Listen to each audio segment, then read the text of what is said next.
For our next segment, we're going to talk about the food and beverage industry, starting with beverages. So Phil, I know you're a wine connoisseur. Tell us about some of the applications where you've seen OCS in action in that industry. The one that comes to my mind is, obviously I go to California for the wines often.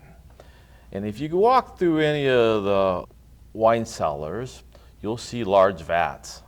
And those large vats need to have monitoring done on them so that they don't get too hot, don't get too cold, and those need to be tied together and brought the information back for tracking. Okay, so that's really the biggest area you've seen. That's the application that I have seen actually installed. Okay. I hear there are some other ones on the mashers and the other ones, but I have not personally seen those. Those are mostly done in Italy. Okay, got it. So an application I'm familiar with, we'll kind of pivot from one type of beverage to another, and I'm pretty familiar with the brewery type applications where Horner's been used. So not firsthand necessarily sampling the output, although that can be fun, but I'm referring to a large OEM, really good sized OEM that we've worked with for a number of years that started out using the XL Series OCS for some of their medium and large size brewery systems, brewery controls that they would sell in different applications. And I was up there visiting that customer years ago, and one thing they mentioned was they really wanted to start using Horner on some lower end systems as well, but they really had a very tight price point they were trying to meet. And that was right when we were developing the Micro OCS product. And as I reviewed the application, it became pretty obvious to me that the Micro OCS would be perfect if we could support RTDs natively in the Micro OCS, RTDs being the resistance temperature detectors used very heavily in the brewing industry. So I came back to the factory and sat down with Ken and I said, hey Ken, how can we support RTDs in the Micro without blowing the budget? So how did we do that? And you also gave me a hard time for bringing back every possible concept and changing specs at that time. And I'm going to reverse this one on you. Well, that's true.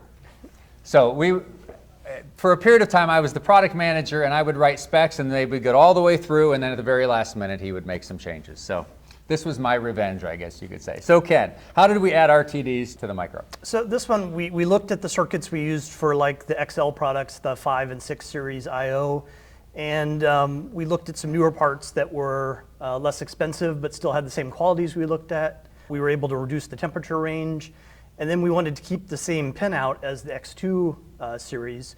So we found a way to use the analog output to excitate the RTDs with kind of a unique circuit to do that. Very cool. So for those of you who aren't familiar with RTDs and the way that they're used, you have to send a very tiny current down one of the lines to the resistor, not enough current that would cause heating, I2C type heating.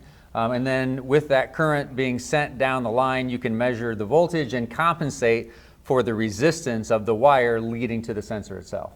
Right. Okay. So that's some of the things that we're able to do creatively in the Micro OCS. And we've done RTDs back in the Series 1 days and the 9030 days. Sure. So we understood the technology. Exactly. The big thing with the Micro was we couldn't use a dedicated A to D converter that was higher resolution. We had to take advantage of the existing one, which means that even though we support RTDs on the Micro range, it's only a limited range. So minus 50 to plus 200C as opposed to the normal minus 200 to plus 800C.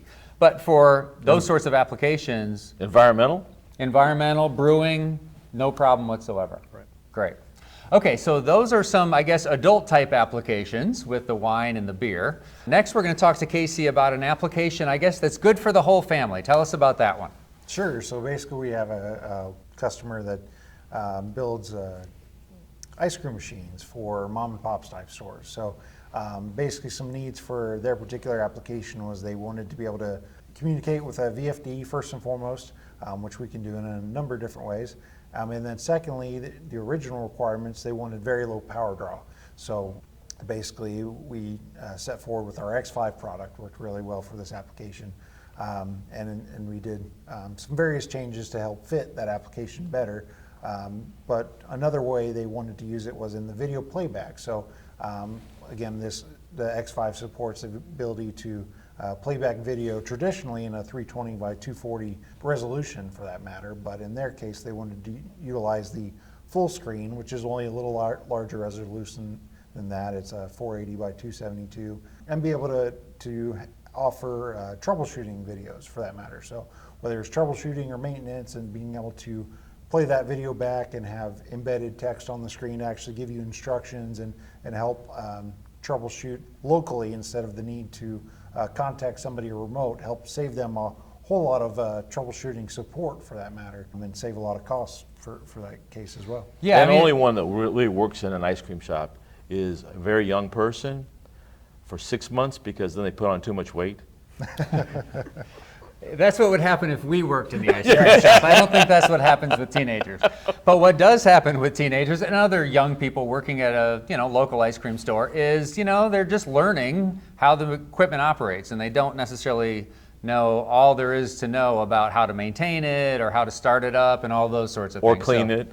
Exactly. So that's where these videos that the ice cream manufacturer was the machine manufacturer was able to produce themselves. That's where those came in. So, somebody running the machine, they need to know how to clean it. They watch a video right on the X5 and away you go. Yep. So very cool. So one thing to keep in mind is, from a video standpoint, all the XL series from the XL4 on up, the XL Prime series, and the X5. So those are the products we have currently, at least, that support video capability. Yep, absolutely. That's right. And you can either play back an MP4 file or another video type file without sound. So that's where they had the words on the screen.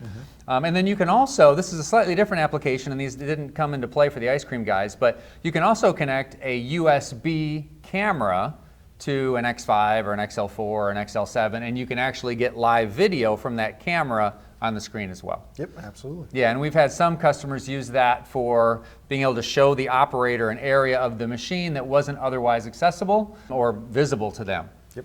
Right. Okay, so that's another one of our food and beverage applications. Wine, beer, and ice cream, the three major food groups.